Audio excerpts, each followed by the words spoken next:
This is an American landscape, but it's also not a natural landscape. And people make a lot of mistakes. They see trees and grass and shrubs and they think, oh, it's nature. Well, those are natural elements, but the whole thing is a work of art. And the house is the centerpiece of it. It has drives, it has forests, it has lakes that were built. The whole thing is a vast composition done by a great visual artist in the history of American art. Well, one of the things I love about working with Laurie is that he goes to the site with a pencil and he draws what he sees on the site and he draws the trees. And this is before he even starts thinking about what's going to happen.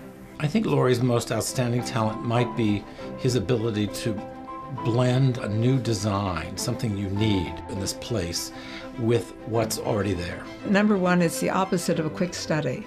I think he is just the way he approaches his art. I think he takes a while to look at things, to understand them, to understand the people involved as well, to understand the goals. Because he has, again, a sort of sense of the civic like no one else does, that history comes without being forced. And then because he has a sense and love of the plant material itself, that too comes without force. The difficult part was learning the mechanics and the science and what those processes were, because I felt them intuitively, but I didn't know them intellectually or scientifically. We had mostly a neglected landscape. It was still all there as the first part of rebuilding the American Academy in Rome. Certain things had to be completed and certain things removed. He was not afraid to do very little. I think what Laurie does as a landscape architect, he is there, but he is not there. What the hell does that mean? He was able to explain to us exactly what had to be restored and what had to be abandoned, and it was very, very simple and extremely profound. Landscape architecture ended up being the thing that could integrate all the different interests I had. The interest in nature, the interest in cities, the interest in design and art, the interest in architecture, the interest in composition, the interest in helping people. And so a lot of things all kind of came together in this one field for me.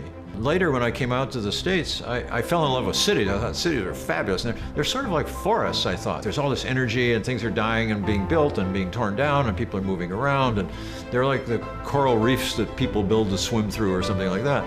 I also like Columbus Circle.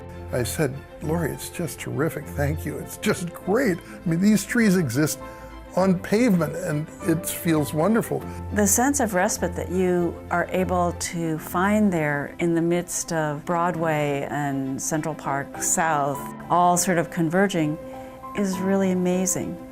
I love all these urban projects that Laurie has done in cities. At sea level, Battery Park City, such a tremendous extension of Manhattan Island into the water. Bryant Park in the middle of the city. The Getty in Los Angeles, up very high above the sea. National Monument in Philadelphia. The Washington Monument on the Mall. It's an amazing set of public projects in cities that have made cities better places. The notion of public civic places of great worth and that are rich and life-enhancing struck me as one of the most important things you could possibly do. Laurie's generosity of spirit and his wisdom and his ability to address so many different kinds of landscapes has really elevated the entire profession in the world.